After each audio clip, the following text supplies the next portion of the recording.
प्रिय भक्तजनों, आज हम लोग 6वां अध्याय श्री सत्यनारायण भगवान का कथा प्रारंभ करेंगे। सत्यनारायण भगवान की जय। सूत जी बोले, साधु भगवान को मंगलाचार पूर्वक पूजा कर ब्राह्मणों को धन देकर निज नगर को चला। कुछ दूर जाने पर श्री सत्यनारायण देव ने वैश्य के मन की बात जानने के लिए पूछा कि तुम्हारी नाव में क्या है। मदनोमत महाजन बनिया हंसकर बोला, यह क्यों पूछते हो? क्या धन लेने की इच्छा है? मेरी नाव में लता पत्ता दिखे। तब दंडी ऐसे वचनों को सुनकर बोले, यानी सत्यनारायण भगवान इस वचन को सुनकर बोले, तेरा वचन सत्य हो। ऐसा कहकर आप समुद्र के पास बैठ गए। दंडी के चले जाने पर, सत्यनारायण भगवान जी के चले जाने पर नित्य क्रिया कर नाव को ऊपर उठा देख साधु साबनिया को आश्चर्य हुआ। जे भी उसने नाव में लतादिक देखा, ते भी मूर्छा को प्राप्त हो भूमि पर गिर गया, यानी वह मूर्छित हो गया और वह पृथ्वी पर गिर गया और सचेत होने पर अति चिंता करने लगा। साधु साबनिया से दामाद बोला कि व्यर्थ शोक क्यों करते हो, व्यर्थ चिंता क्यों करते हो? उन्हीं दंडी महाराज ने श्राप दिया, उन्हीं सत्यनारायण भगवान ने श्राप दे दिया है। वे सब कुछ कर सकते हैं, इसमें संशय नहीं। इसलिए उन्हीं की शरण में चले, क्योंकि मनोरथ उन्हीं से सिद्ध होगा। साधु साबनिया और उनके दामाद के वचन को सुनकर दंडी के पास गया और दंडी को प्रणाम कर, यानी सत्यनारायण भगवान को प्रणाम कर भक्ति से देखकर वैश्य आदर युक्त वचन बोला, जो मैंने आपसे कहा उस अपराध को क्षमा कीजिए। यह कहकर बारंबार नमस्कार कर शोकाकुल, यानी वह दुखित हो गया। तब श्री सत्यनारायण भगवान उसको रोते हुए देखकर बोले, रो मत, मेरे वचन को सुन। तू मेरी पूजा से सदा मुंह फेरे रहते हो और मेरी इच्छा से ही तुझे बारंबार दुख मिला। भगवान का यह वचन सुनकर साधु स्तुति करने लगा। साधु बोला कि स्वामी, आपकी माया से मोहित ब्रह्मादि देवता भी आपके बड़े अद्भुत गुण और रूप को नहीं जानते। तब आपकी माया से मोहित मैं मूर्ख आपको कैसे जान सकता हूँ? अतः हमारे ऊपर प्रसन्न हो जाइए। मैं यथा विभव विस्तार से आपका पूजन करूँगा। मैं आपके शरणागत हूँ, मुझे पहले वाला सब धन दीजिए। यानी साधु साबनिया बोला श्री सत्यनारायण भगवान को कि मेरा पिछला धन सब वापस कर दीजिए। उसके भक्ति युक्त वचन सुन सत्यनारायण भगवान संतुष्ट हो गए और मनोवांछित वर देकर वहां से अंतर्धान हो गए। साधु साबनिया नाव को धन से परिपूर्ण देख उस पर चढ़ गया। श्री सत्यदेव की कृपा से मनोरथ पूर्ण हुआ।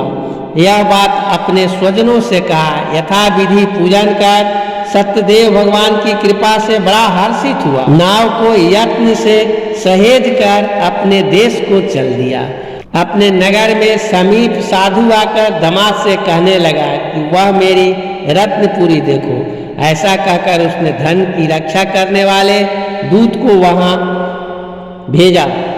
वह दूत नगर में जाकर साधु की धर्म पत्नी को देख प्रणाम कर बोला कि ग्राम के निकट दामाद सहित साहूकार बहुत से इष्ट मित्र और धन के साथ आ गए हैं। दूत के मुख से ऐसे वचन सुनकर साधु की स्त्री बड़ी हर्षित हो गई। सत्यदेव का पूजन कर कन्या से कहने लगी कि मैं जाती हूँ, तुम भी शीघ्र व्रत समाप्त कर आओ। लड़की इस प्रकार वचन सुनकर जल्दी व्रत समाप्त कर प्रसाद को भूल से न खाकर, यानी ग्रहण नहीं की, अपने पति को देखने चली गई। इससे श्री सत्यनारायण भगवान ने क्रोधित होकर इसके पति को नाव सहित जल में डुबो दिया। कलावती कन्या अपने पति को न देखकर बड़ा शोक से रोती हुई भूमि पर गिर पड़ी। साधु ने कन्या को अति दुखित देखकर डरे हुए मन से कहा, यह क्या हुआ? और नाव चलाने वाले भी चिंता करने लगे। तब लीलावती कन्या को दुखी देख अति विहल होकर रोने और अपने पति से कहने लगे। इसी क्षण नाव के साथ वे कैसे अलक्षित हो गए। न जाने किस देवता के अनादर से नौका जल में नहीं दिख रही है। श्री सत्यदेव के महात्म्य को कौन जान सकता है? यह कहकर वह अपने जनों के साथ विलाप करती हुई कन्या को गोद में लेकर रोने लगी। और कालावती भी स्वामी को न देखने से अति दुखित हुई। पति की पादुका लेकर सती होने की इच्छा करने लगी। कन्या का यह चरित्र देखकर धर्मज्ञ साधु सा बनिया स्त्री के साथ अत्यंत शोक से युक्त होकर विचार करने लगा कि मैं सत्यदेव की माया से बारंबार छला गया हूं। अब यथा विभव श्री सत्यनारायण का पूजन करूंगा। इस प्रकार सबको बुलाकर कहने लगा और बारंबार पृथ्वी पर गिरकर सत्यनारायण भगवान को साष्टांग दंडवत किया, यानी प्रणाम किया। इसी पर दीनों के पालन करने वाले श्री सत्यनारायण भगवान संतुष्ट हो गए। भक्त वत्सल सत्यदेव जी की कृपा से आकाशवाणी हुई कि तुम्हारी कन्या प्रसाद को त्याग कर पति को देखने चली आई। इसी कारण इसका पति अदृश्य हो गया है। यदि वह पुनः घर जाकर प्रसाद भक्षण करे, यानी प्रसाद ग्रहण करे, प्रसाद पावे, तब पति को निसंदेह पाएगी। कन्या ने यह आकाशवाणी सुनकर शीघ्र ही घर जाकर प्रसाद का भक्षण किया, ग्रहण किया।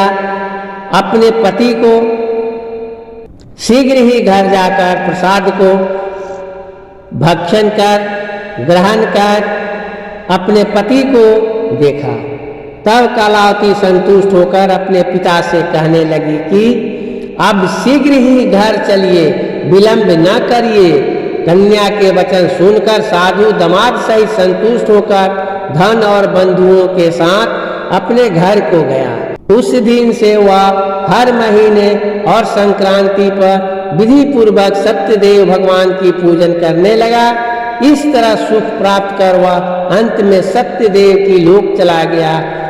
फिर सूत जी कहने लगे कि हे मुनि श्रेष्ठ, हम आपसे और भी कथा अब कहता हूँ। इतिहास पुराणे अष्टमो अध्याय समाप्त। श्री सत्यनारायण भगवान की जय।